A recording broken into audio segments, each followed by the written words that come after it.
Bum bum. Welcome, our friends, to another episode 3 of Creative Chit-Chat with me, Eugene. And me, Becca. And we're the founders of Workerbee Supply, a creative video and photo production studio here in beautiful Toronto. And today, Gray Toronto. Gray. But still beautiful. In our hearts. So, it's been a bit since we did our last one, but a lot has happened. So, Becca, what's happening? What's happening? What's been going on with you lately?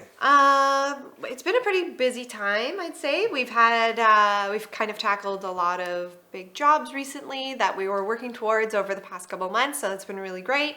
One of them's totally wrapped up. One of them we're still in the midst of, which is really great because it involves a few shoot days and a lot of organization. We're in the midst of post on the other one for a while, but... Yes, at least you are. No, I'll be there too. I want to help out with that. So, but that was really great. Should we touch upon that a little bit? Yeah, sure. Okay, great. So, so the company, can I say the company name? All right. So we've been working with a company called Verifone, and as soon as I talk about them, you're going to be seeing it all over the place. So basically it's a POS system company, I keep saying that, and they basically make, any of the handheld devices that you would use to pay for your items or your services at different businesses all over the world, actually. So we did some videos for them last fall, which involved their large sort of touch screen that both the cashier and the customer can use. And we did part 2 now, which involved, the next project, part 1, involved just some product photography on white, which was a really great, straightforward day. And then followed by that 2 more days in the studio with a stylist and her assistant and a hand model. And we basically got to create scenes where these devices would be used. So what we mean by that is we had different restaurants, so fine dining or more high-end dining, but then also to-go places, cafes, bakeries, Shops. and then shops. So accessories, clothing, all that, and then a whole variety of them. Spa as well. Yeah, and that was really fun. Super amazing experience to get to work with a stylist, which we haven't really done in a setting like that. And I got to be sort of the food stylist and food prep person, so it was really great collaborating with the stylist and sort of getting creative with the different foods that I purchased for the shoot and whatever we had in the fridge. And we had a really great time. They were long days, but we got like a really incredible bank of images from that. That'll be fun to show off. Yeah, and then the other project we're kind of working on is for a large health company that we're kind of creating a big image bank so that they can, help them with like photography and video to help them with having content for their website, for pamphlets, for recruiting, for just kind of like team building and messaging. So we've been working on that for a few, let's say, weeks now, and kind of shoots over the next few weeks to get it all together. And video, But we really love, if you don't know about us, like working on these sort of content packages that include both photography and video. And that's something that's kind of unique to us because we can do it, sort of tag team those together. So we've been doing those kind of shoots for a few years now. Yes, and it's worked out really well. But it's been like fantastic, and we both keep getting better and better. And we got to like really put our new gear through its paces quite a bit. So that'll be really fun. The one thing we were realizing is that we definitely don't have enough hard drive space. Yeah. Which kind of is like one of the next new things that's happened is we increased our server space by a whole bunch. Because you buy a new camera, bigger files, you want to shoot in the best quality, all of a sudden you don't have any room on your hard drive to download those files. So that's definitely something, like a little tip for you, if you're ever buying like storage space, whether it's for like a time machine backup or a larger server situation, it's worth just like spending a little bit more money up front and getting like that next size up, because inevitably you're going to underestimate how much space you need and you're going to run out at like the worst possible time. So Same goes for getting a new phone, right? That's true.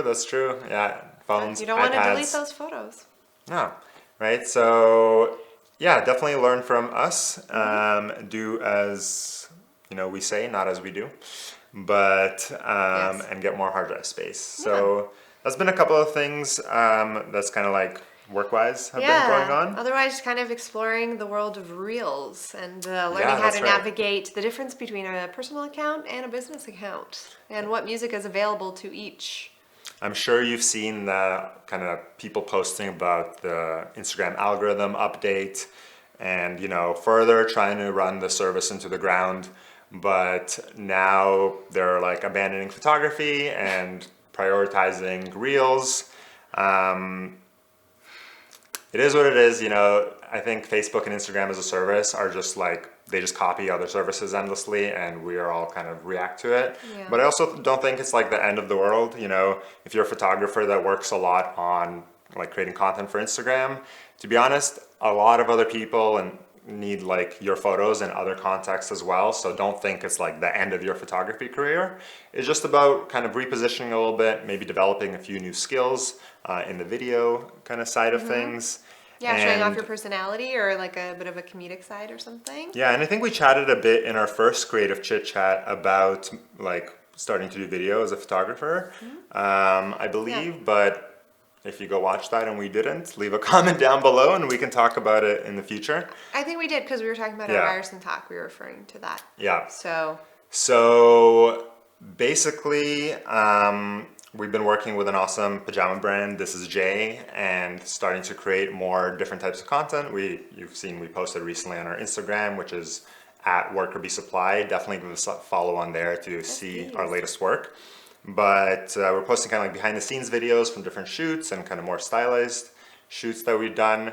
But we're starting to get more into the real kind of short form video side of things. And when we talk to people about it, they often have this sort of kind of visceral reaction of like, oh God, you have to do that, ew, like. oh yeah. But honestly, it's been super fun. Yeah. Like I think we're both really excited and energized by it.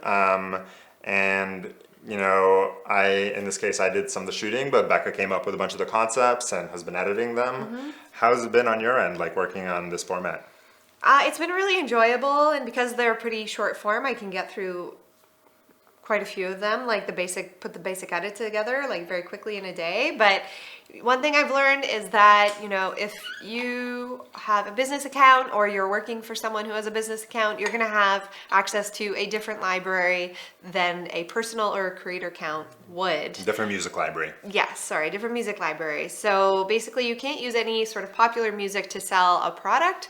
So a business account where they are selling a product or whatever they might be doing will only have access to royalty-free music. Thankfully, I've already looked through a good amount of it. There's honestly only so many artists that provide the songs for it, but the music's pretty good. There are about 10,000 tracks right now, I Yeah. believe, and I'm sure they're gonna kind of keep working on it. Yeah, but if you have a personal creator account, go wild. You can use any sort of top 40 or popular song that you're hearing on TikTok or Reels these days. But it was kind of disappointing when I had cut a bunch of them and we had filmed a couple of them to specific songs. But now it'll just be a new creative challenge to recut them and create a different sort of theme. So it's Yeah. okay.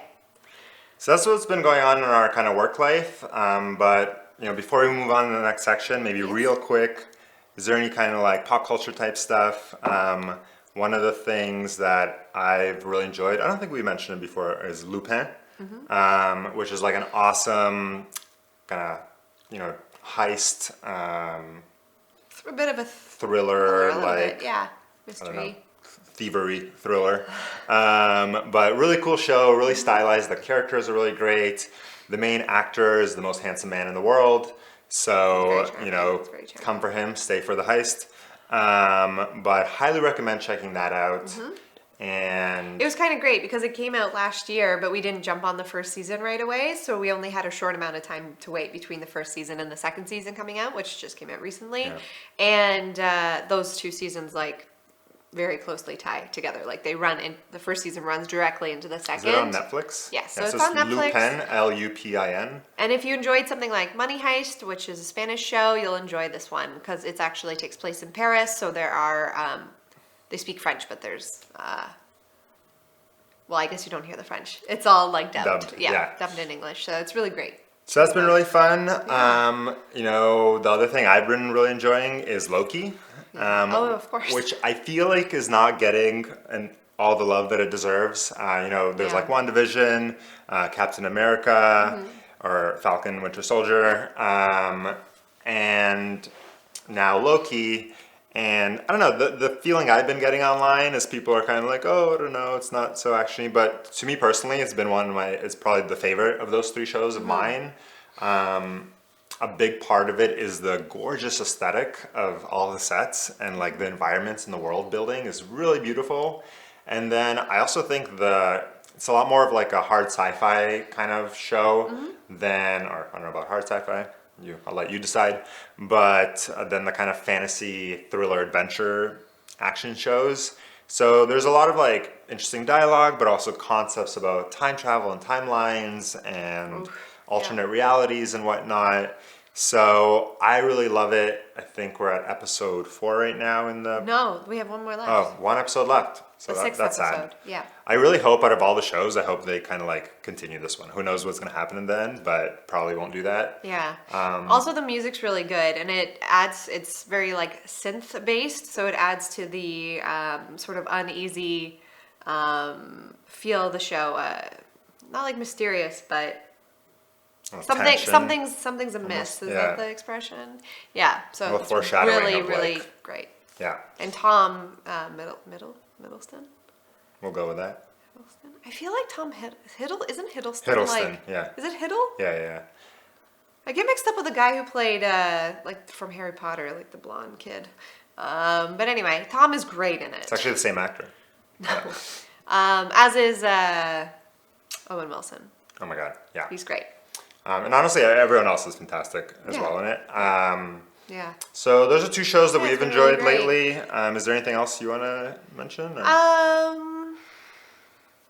No, we dipped our toes back into Top Gear, which was always a good time. But yeah, if you're into cars and fun challenges, it's a good time. But a little bit, you can get a free trial of Motor Trend. So check it out. Now it's time to dry off our toes after dipping them. Okay. And time to dive into the deep end. The deep end. Or is it off the deep end? One of those. Now we're getting our whole body wet again. Exactly. All right, we're doing so well. Let's dive in. So July is our birthday month. We both have birthdays in July. Becca's on the 7th, mine on the 27th. Right now we're about halfway through. Yeah. So, my goodness. I'm turning 33, and Becca just turned 32. So we thought a fun idea might be to sort of like go through a couple things that we've sort of learned or realized in our 30s that would have helped us to know in our 20s. So we're gonna kind of go back and forth on a couple of them and share them with you and kind of share our quick thoughts on them. But by no means an exhaustive list, but hopefully there's some of the things, we know a lot of you watching are in your 20s. So this could be helpful, and maybe you can kind of like speed certain things up in your life that otherwise you might put off, or do things that, you might like be scared to do. So do you want me to start, Beck, or are you gonna start? All right, I'm gonna pull up my list right here. So I think the first thing I wanna touch on is like your personal interests. When we're young and growing up, a lot of our personal interests are dictated either by our, parents or siblings, the kind of clique we have in school, and also generally like the era that you're born into.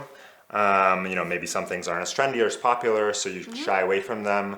But I think the kind of like one of the big lessons that more and more we both realize is that like you should shamelessly embrace any sort of weird interest you have, and also tell everyone about it. And the reason for this, and I'd love to hear also your perspective on it, but for me, that's kind of like what will bring you a lot of joy in life, is like pursuing these interesting interests. And also that's what makes you and like special. That's kind of like your cool spin. A lot of people ask like, oh, how do you find your style, or how do you figure out what to do? And I think it's those people haven't spent time really embracing their interests and kind of like following down weird paths. And the reason you should tell people about it is because often the weirder your interest is, the less people talk about it, and you sort of feel really isolated, like no one else in the world cares about the things you care about. Right. And nothing could be further from the truth.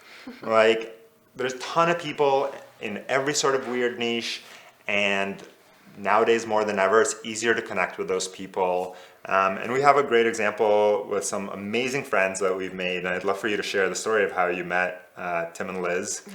And kind of like also just your take on this idea. Yeah, this is definitely something that I've thought so much about like in the past 10 years, and I like to call it cultivating interests, but definitely not just cultivate, share them. That's like such a big part of it. So with our friends Liz and Tim, who we love and miss so much. Hey Liz, hey Tim. And Tim also has an amazing jazz channel, so we'll link that in our description so you can check it out. I think it's in our featured channels. So you could just hit it up right there. All right, it's really great. So in 2 years ago, we had just gotten back from a really fun trip to Disneyland. It was our first trip, and even though we had been back for a few weeks, I was still thinking about it. And I was waiting for the streetcar just outside our office, and I noticed these two individuals in front of me with Disney pins all over their backpacks. And so I just said, "Hey guys, I like your pins." And they turned around and said, "Oh, thanks so much." The streetcar came, we got on, and we started chatting, and I learned they're from Australia. And yeah, we crossed Queen Street together, and I was learning all about them. They had just arrived in Toronto, so they stayed here for about 2 years, which was great. And then the really funny thing is that many hours lapsed in the day, and I ended up catching them on the streetcar coming back. And then we realized they lived just up the street from us. So we ended up bonding over, Disney, but also tiki drinks and jazz and pop culture. And they've taught us so many wonderful things about other like languages and cultures. And like travel and stuff like that. So, but if I hadn't spoken up and mentioned and complimented them on their pins, I wouldn't have made these two amazing friends and had these two wonderful people in my life and learned so much more. So, I know some interests aren't going to be for everybody, but don't be afraid to kind of share them because you never know what will catch people's attention. Or, maybe they were like lightly interested in it or heard about something, but they don't really know a lot. And then you can be that person to inform them and sort of open up their world to it or gently guide them on their way. Yeah, so embrace your weird interests and tell everyone you encounter about them. All right, so what do you got for the next one? So my first one, I guess, is definitely something I am continuing to work on. So I'm just sharing it with all of you so that you can keep it in mind right away, right now. And that's if you have kind of jumping off the interest train. If there is something that you want to pursue, just don't wait, like jump on it right away. And so for me, one of my big interests outside of what we do is sort of craft and design. And, I happened to stumble upon an amazing craft show that really inspired me, and I became part of that community because I jumped on volunteering with them as soon as I knew that was an option. But aside from that, when I was still kind of figuring out what I wanted to do in terms of my career, I was like, like starting a craft and design blog would be really, really cool. This is still when Google Reader was around, and we had access to so many wonderful blogs because, like 10 years ago, blogs were a really big thing. And I'm going to make a prediction. They're making a comeback. Oh my gosh, that's really, really nice. They're so comforting and inspiring to read. So I had an idea to do this blog, and I remember even running into a store, I think it was called Bluebird, this really beautiful store that used to be on Bathurst and then was on Queen Street and then it closed. I was chatting with a customer who was in there, and she was like, "Oh, why don't you start a blog?" I don't know what we were talking about. And I was like, "Oh, that's so funny because like I've had that idea for a while."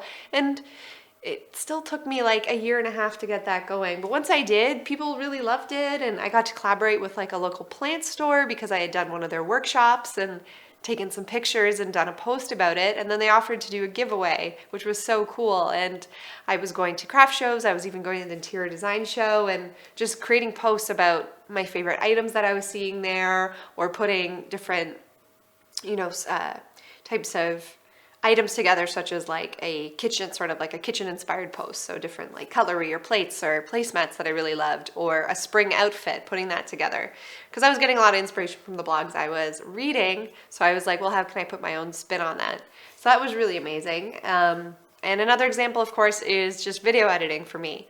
I did a whole video about it, so you can check that out there. And that sort of shares my whole story as to me putting that off for so long and then finally developing a skill that I really, really loved. And I've been able to just utilize over the past few months, which has been great. So don't like wait on things. Just like keep going, like just jump on them right away because it'll just be really fulfilling, and you don't know where those opportunities will lead and where the types of people it'll introduce you to. And things can take a while to really get going, So Yeah. the earlier you start, the sooner you're gonna see those benefits. And this kind of like waiting for yourself to be ready or like for someone to tell you that you can do it. Yeah. That like, that never arrives. Even like everything we do now, we always feel like we're still not ready for it. It's still like a big stretch or like, kind of jumping into the unknown. So yeah, kind of get started, whatever it is, like, and you've sort of been putting off, like go after it like right away, as soon as you can. Yeah. You don't have to be a certain age. You don't have to have a certain amount of education or know the right person or have a certain amount of money. Just like get in there and start doing it, and slowly, bit chip by away bit, at it. Yeah.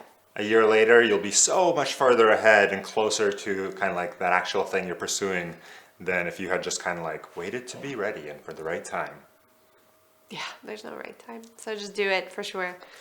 So that kind of brings me to my next one. Maybe we'll just do one more each. So, when I was younger, I thought like people in higher roles at companies or kind of more experienced, like they must know something that I don't know, Right. that they're able to kind of like do X, Y, Z, or wow, if only like I could learn the things that they know, I would be able to kind of push through a challenge. But as I started working in kind of like larger organizations and with companies and meeting people in higher roles from like huge businesses, very quickly you start to realize that most of those people are just making things up as they go along. And when I say it, it might sound like a kind of like they're tricking you or something like that, but they're not, because it's kind of like at a certain point, that kind of work, if you're doing that kind of work, you're always encountering new problems, and there is no like blanket solution that you could just pull off the shelf and apply to it. You really do got to create your own world, and that's when you're working on a project. You might also feel like, oh, there's like probably a right way to do this, but honestly, you just make it up, and you get to create like your own way of doing it, your own kind of process. So of course, in some instances, some people might have some specific knowledge, but more often than not, they don't. You don't need to be intimidated of these people or by these people, and kind of you can trust your own ideas and your own way to figure out like how to do things. And frankly, it might turn out better than what those people are doing. So everybody to some degree is kind of like making things up and figuring out their own way to do it, especially in the creative industry. So you can do that too, starting today. You don't need to wait till tomorrow or next year or to finish your degree or whatever it may be. You can just go for it. That's a really good one. Awesome. So do you have one more? Yeah, I do. And this one actually might be a little bit more unexpected because we don't really talk about this kind of thing on the channel. But one of them is to not sort of be afraid to explore your mental health and acknowledge whatever feelings you might be dealing with. Because when you're a young person, you're going to be meeting a lot of new people. You are under a new like sort of high stress situation if you're in college or university. And you might also be dating and dealing with those emotions. So, that things don't always necessarily work out and you might be really upset. So don't try to like push a lot of feelings down, because I have done that in the past and it led me to anxiety. So just, make sure you have a really wonderful group of people around you that you can share your feelings with, sort of work through your emotions, and definitely be vulnerable. That's like such a huge part of being a human being, and you don't have to be strong and courageous all the time, or brave. I think in being vulnerable, you are being courageous because you're being open to sharing your emotions, and that can help you sort of just let people know what you're going through. You're not just all smiles and happiness all the time. You might be really struggling. So I think really acknowledging how you're feeling, whatever the topic might be, that is really essential when you're a young person and at whatever age. But I think being a young person, a lot of those things can kind of come up. So I think there's so much like worry in the culture of like, especially when you're meeting new people or kind of like working new things, to kind of come off like everything and you can do everything and you can handle everything. But honestly, it actually like makes you look like a much stronger person when you can talk about those things, and people will respect you a lot more when you're honest about it.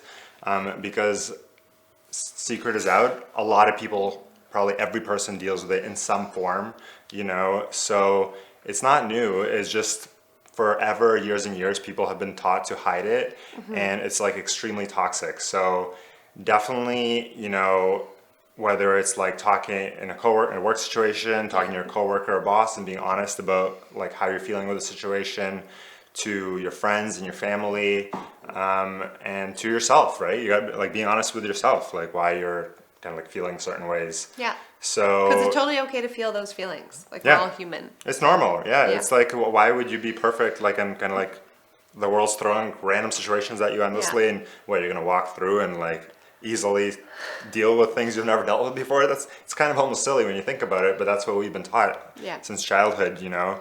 So totally kind of like feel free to put yourself out there, and you'll find like the people who, it's almost like a filter of like who you should have in your life, you know? The people who kind of like scoff at that, laugh at that, or kind of like put you down because of that, you need to get those people out of your life. And the people who embrace you and care for you and Go out of their way to support you and sort of like take you out to get you out of your, you know, whatever kind of like rut you might be in. Like, moments like that can be really helpful and Yeah. really relieving. those are the people you really need Yeah. throughout your whole life, and who will kind of like, you'll really grow with, you know? Yeah. So yeah, those are just kind of like some of the things we've, you know, come to appreciate, discover over kind of like the last few years, that I think we had a very different approach when we were in our 20s. Yeah. And hopefully, you know, we'd love to hear if you're older, what are the things that you've learned that you wish could be passed on? And honestly, whatever age you are, I think we're always all growing in different kind of like, you know, arcs of our life. So we can all give advice to our past selves. And you had many more great suggestions. Maybe it's something we could revisit in a Yeah. future video if any of you have any more questions, or For you sure. want to hear a bit more advice. That's what we're here for. So with that said, it's time to move on to our next section, which I believe we're slightly renaming. Yes. So To much more descriptive, out of the box. out of the box. I keep looking at the monitor. Out of the box. So this is our quick-ish Q&A section. I always just want to make sure like you can see it. That's the problem. There's a bunch of kind of like fun random questions, Yeah. and we also have We kind got of like a submission really from great one of one. you. So maybe we'll start with that. Sure. Just, you know, get it out of the way there. Sure. And then dive in it. So this question comes from Angie. It's Angie Dib on Instagram. Yeah. And she's a really fantastic makeup artist. Yeah. Does a lot of like online courses and workshops and kind of mentoring. And she has a YouTube channel as well, so we'll link that in the description. So definitely check her out. I'm sure if you're in that field, you can learn a lot. And if you're, you know, a photographer, videographer, you can hire her for your work in She's so Toronto lovely. and probably beyond. But What does Angie have to say? the question Angie posed to us is, when should creatives or small business owners consider offloading social media content creation to somebody else? And what should they offload to get the most value out of hiring someone to do this?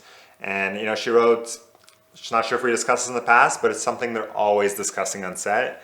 And to be honest, we're something discussing with clients pretty often as well, and even like try to figure out ourselves a lot of the time.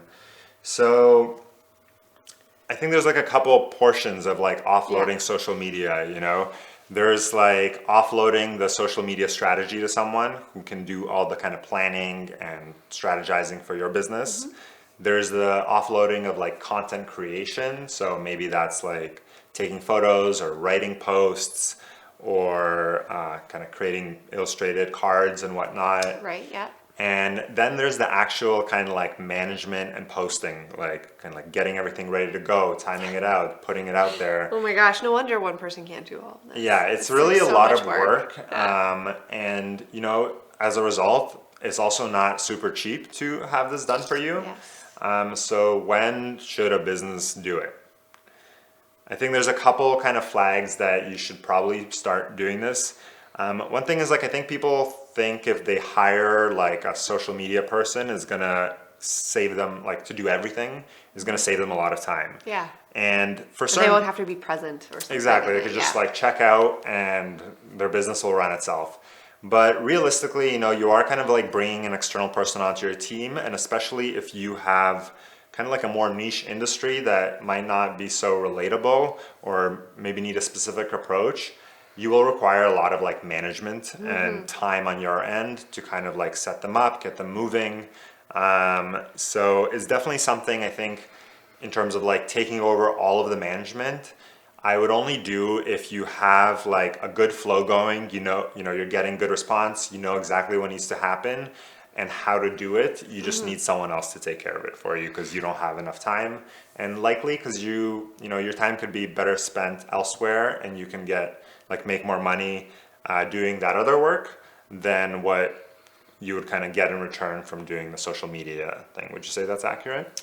Yeah, and like I think it also just takes time to like find to kind of like share your voice with someone and like manage all the things that you want to like get across in your social media, organizing photo shoots or video shoots for those reels, and just kind of make sure that someone is portraying your voice and your brand's message in a very clear way, because you don't want any surprises kind of coming your way if someone has written something that doesn't really work for you. So I think having that ongoing dialogue between your social media person or whoever, more people, is something that's going to take time. Eventually you might reach that point where you actually have a good flow and system and you can totally offload to them. Yeah.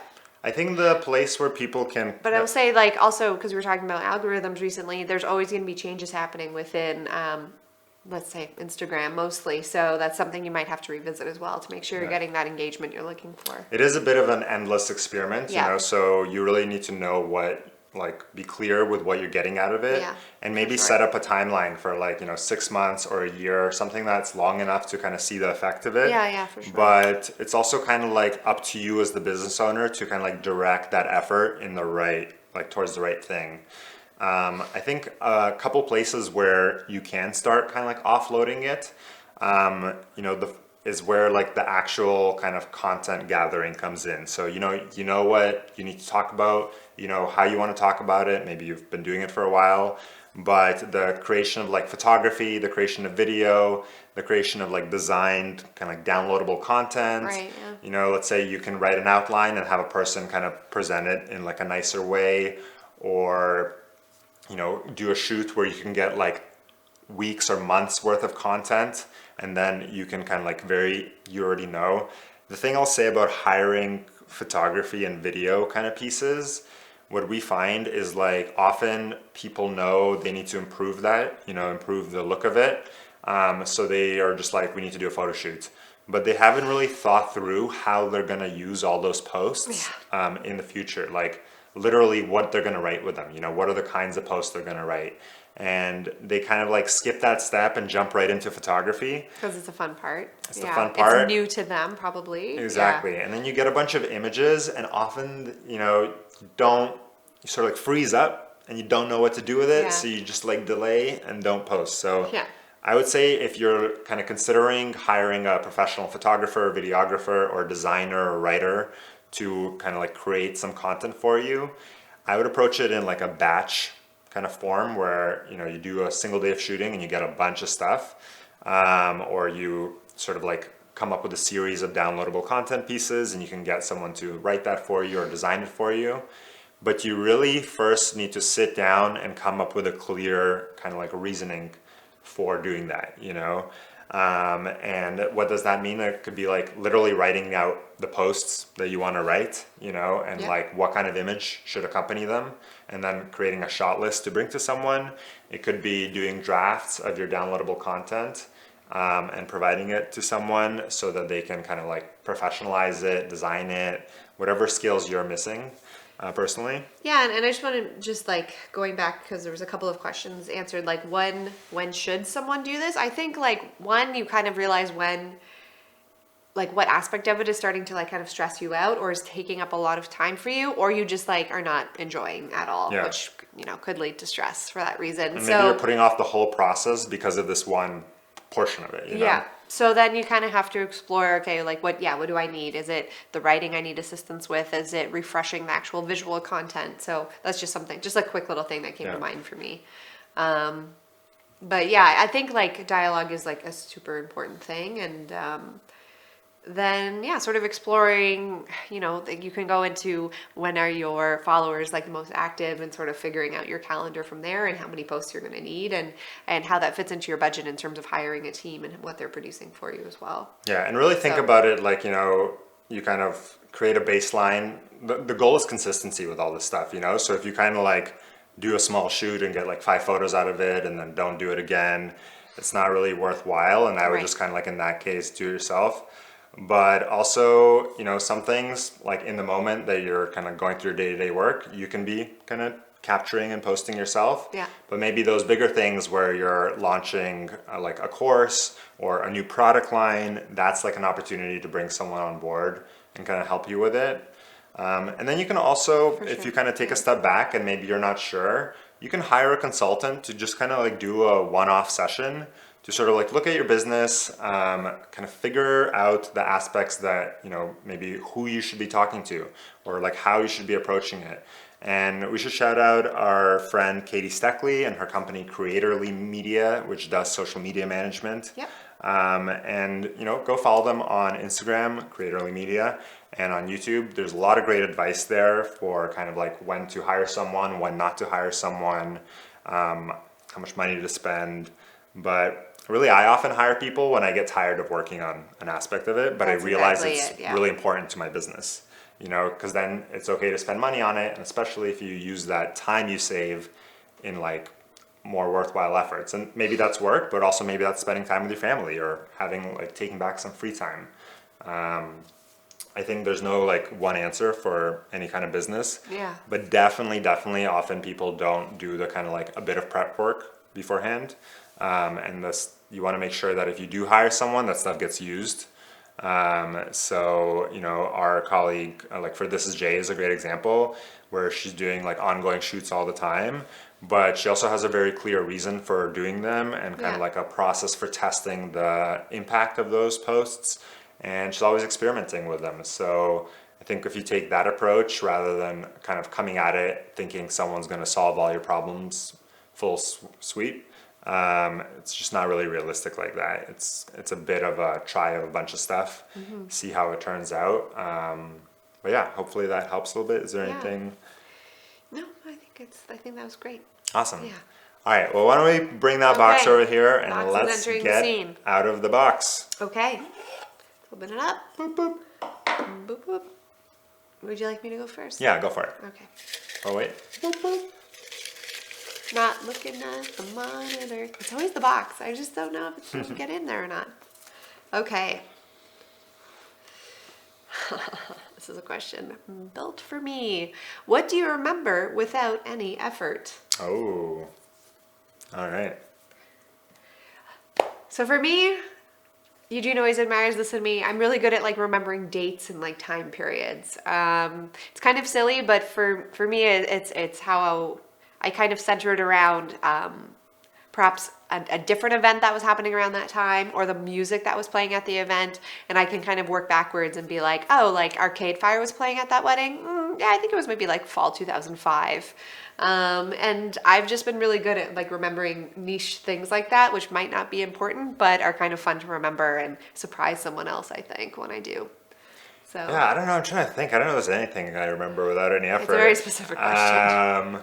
To be honest, but I think it could be like someone's really good at remembering names because that's something that like people really struggle with, or countries. I don't know. I'm not like super forgetful, but I also definitely I'm not great at names. I just, to be honest, like I don't try to remember a lot of things. Yeah.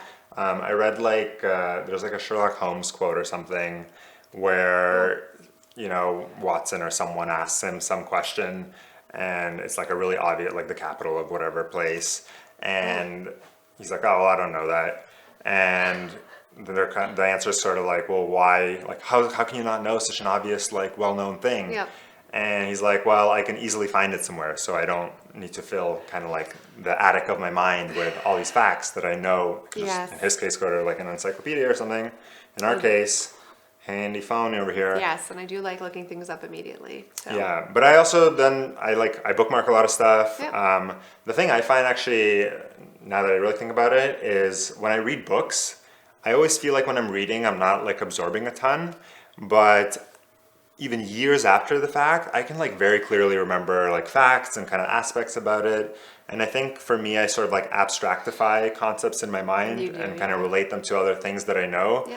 So if you ask me like, oh, what is the premise of this book? Like I might kind of like freeze up and be like, oh, I don't know. But then if it comes up in conversation, I will almost like perfectly remember Yeah. whole It's very aspects of effortless it. for you. Yeah, so I guess that I do have something I remember Okay. easily. That's great. All right. I'm glad we got there. All right. I'm gonna have to make me questions soon. Okay. Haven't Using seen it. an Elmo voice, tell me how you like your coffee. I mean, how appropriate. I honestly don't even know what Elmo's voice is like.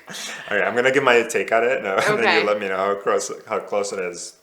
How about like I'll do a coffee order. That sounds perfect. All right. So our memory card got full. Go back for my We left you hanging. wonderful Elmo? Elmo voice. All right, you ready? I'm gonna Yeah. ordering coffee in Elmo voice, which I don't remember how it goes. I'll have a latte, no sugar, please. That's it. Mine's gonna be so long. Okay. So when I think of Elmo, I always have to kind of start with a bass like, I'm Elmo. So Elmo. So okay. So we're going with that. All right. The problem is that I've been having blended coffee with butter lately. So let's see. Let's get the whole thing.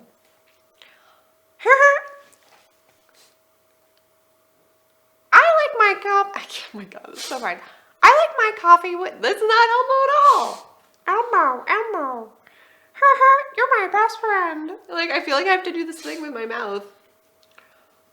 I like a black coffee.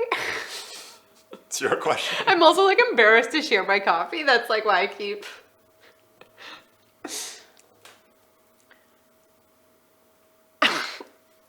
I like. Is there an Elmo somewhere around here? But I have to like say Elmo every time. Sir, like I'm a I'd tickle like me your. Elmo. Do you have an order you want to place, sir? There's a lineup for me. I like a black coffee with 1 tablespoon of coconut oil, 7 grams, half a tablespoon of grass-fed butter, 2 pinches of cinnamon, half pinch of salt, and blend it up. It's delicious. I'm Elmo. I like don't even want to see my face. Is that quality content you guys Oh my came for? God. All right, moving I on. wrote those questions like 2 months ago before I was having such a complicated coffee order. Let's do one more, and then That tickles. we'll let these people go on a high note. I'm so sorry. Another Elmo-related one. Oh my god. It's like such a long question. But kind of feeds in with what we were talking about earlier. All right. If you could have studied something different in university, what would it be? Yeah. I do have actually a pretty straightforward answer for this. Go for it. Okay, so one thing that I wish I'd known more about, and you know what this is. Our whole program knows about this. No, I don't. Okay, I don't go think you for know. it. Is like I wish that all the different forms of engineering had been shared with us more in high school. Because I remember learning about. I don't know if I was listening to a podcast or like a radio station or something. Not a radio station, but it was about like a woman who like was a very creative person, but also interested in like more sort of scientific or mathematical aspects, and she was able to combine those things into an engineering degree. I can't remember what she was doing.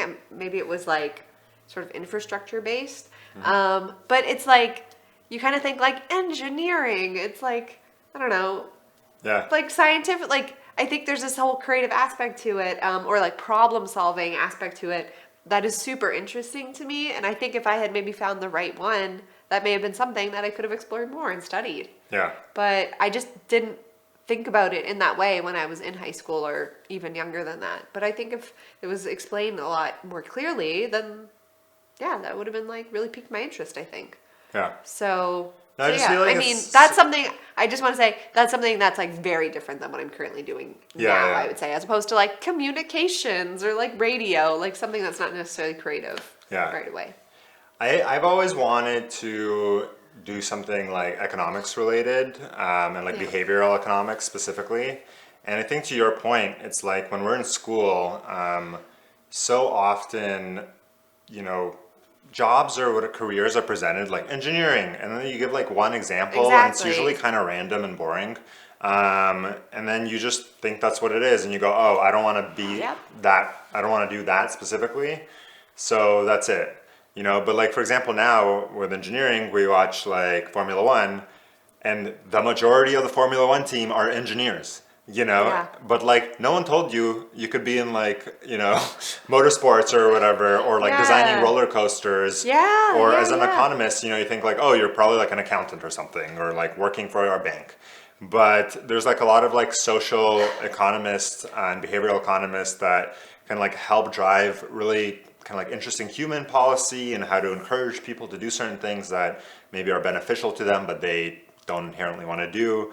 So that's kind of, I grew up reading like Freakonomics Yeah. and like Malcolm Gladwell style books. And that's all to do with behavioral economics and how kind of like the laws of supply and demand impact our day-to-day decision making in our lives. And it affects everything from like, how much money you make to how much crime there is in the city to how to encourage people to make the right like long-term decisions for themselves. So I think, whatever world nowadays, I've been a lot more into like interested in electrical engineering, and Oh, actually have cool. done like courses on Yep. it earlier this year.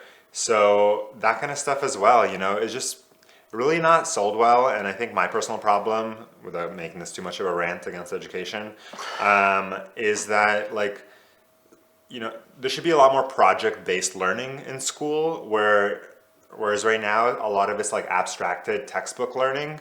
Whereas I think if a lot of kids encountered these jobs in like a project context about things they were interested in doing, they would Yeah. realize that like any of those jobs you can make your own, just like in creativity as well, creative fields.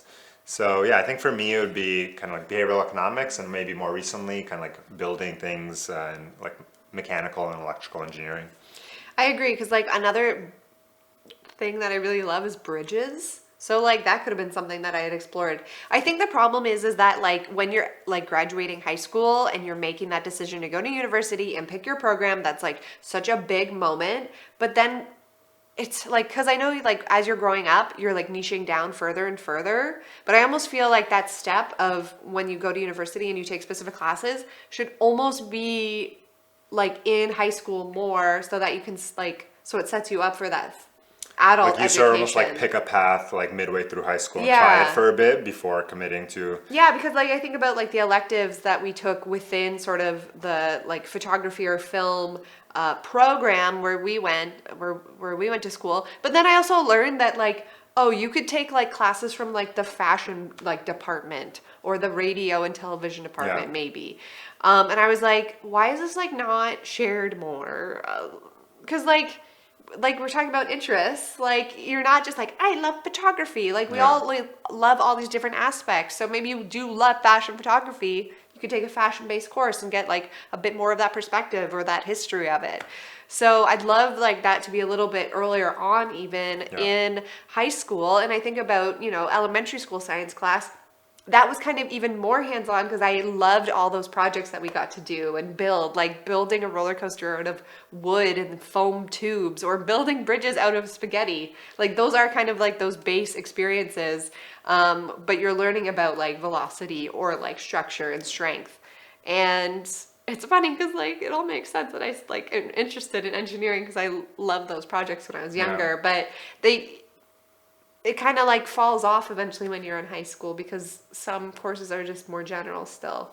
So, but yeah, engineering I think is really cool, and I love your answer too, because we do enjoy Freakonomics, and you introduced me to it. So Yeah, no, there's yeah, definitely room for improvement in how we kind of like, it's explore careers. And complicated. so I think Yeah, personally for me, a lot of the personal projects I've done have been to help people realize the kind of like breadth of jobs there are available, yeah, and also like that are being created every day and like invented out of thin air.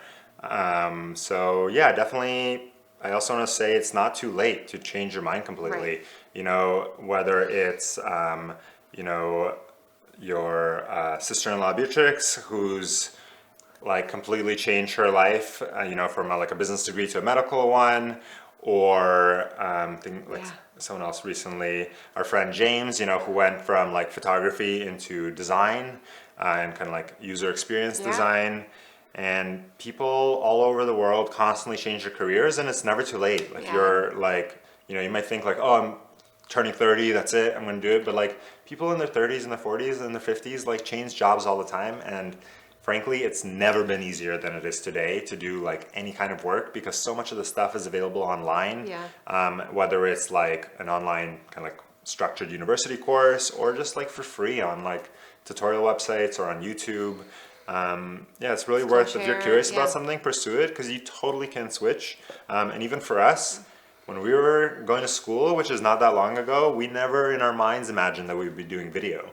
Like there was a video program that we had nothing to do with in our school. Yeah, because that was more like filmmaking. Exactly. And telling stories. But yeah, it's so different now because of social media and YouTube, and like all these opportunities just make videos at home. Yeah, so even we've kind of like switched our career in a big way. And you this year, like you used to be doing a lot of event photography, and now you do a lot of video editing and like video projects. So and I love it. Yeah, exactly. So you never know, give things a try, but also like, I don't even know what to suggest, but go outside, build a bridge, and we'll go from there. But yeah, so I guess those are our answers. All right, we're going back in the box now. Cool. I think we're done. We're out. Yeah. Awesome. Well, thank you so much for joining us for this month's Creative Chit-Chat. We know it's a little bit late. Sorry, back to business over here. We've been pretty busy, but we will be back again in August. With a further update and more questions in our box. And if you have any questions that you want us to answer, feel free to drop them down in the comments below. Hit us up on Instagram at WorkerBeeSupply. Send us a DM. We're always happy to answer it. And the other thing I'll say is, like, I keep saying that. The other thing I'll say. Oh, what's that, Eugene? But, we have a couple really fun videos planned that I want to share with you. First of all, we recently released kind of how to shoot a product grid photo, which is kind of like very popular right now and super easy to pull off on your own. So make sure you go check that out. Ooh, and that series in general was something we're going to lean into hard. So the next one in the How to Shoot series is going to be the sort of like exploding food shot of a burger, where you kind of see all the layers kind of like floating up. So that's really fun. I'm excited to make one of those images and share it with you. And then we're also doing another DIY video, just like our kind of like styling blocks video. But this one is going to be about how to create kind of unique custom photo backdrops for product photography. Yeah. So if you want to check any of those out, make sure you hit subscribe, hit that notification bell so you find out when we release the video. And aside from that, hope you're having a lovely time, enjoying the summer months if you happen to be in a place where it's summer. And we'll catch you on the next one. Yeah, thanks so much for joining us. See ya.